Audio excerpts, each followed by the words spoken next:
রাজ্যের বিরোধী দলনেতার সভাস্থল পরিদর্শন করলেন ধ্রুব সাহা। আগামী 27শে জানুয়ারি বীরভূমে আসবেন রাজ্যের বিরোধী দলনেতা শুভেন্দু অধিকারী।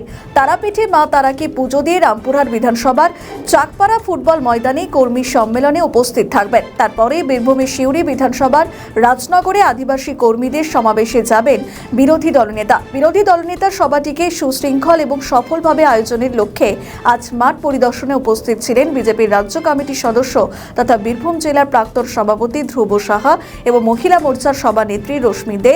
অন্যদিকে বিজেপি নেতা শুভ্রাংশু চৌধুরী, অন্যদিকে শান্তনু মণ্ডল সহ জেলা এবং মণ্ডল স্তরের নেতৃত্ব।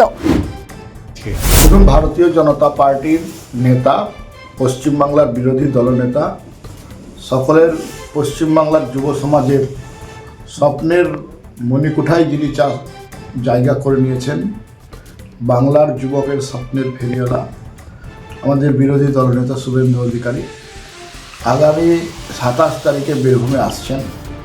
মা তারার কাছে পুজো দিয়ে রামপুরহাট বিধানসভার কর্মী সম্মেলন করবেন এবং পরে সিউড়ি বিধানসভার রাজনগরে আদিবাসী কর্মীদের সমাবেশে উনি বক্তব্য রাখবেন।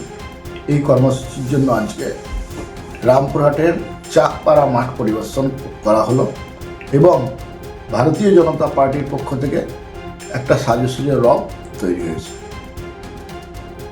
আমাদের ভিডিও ভালো লাগলে লাইক ও শেয়ার করুন, কমেন্ট সেকশনে আপনাদের মতামত জানান। আরও ভিডিও পেতে আমাদের চ্যানেলটিকে সাবস্ক্রাইব করুন এবং প্রতি মুহূর্তে খবরের আপডেট পেতে প্রেস করুন বেল আইকন।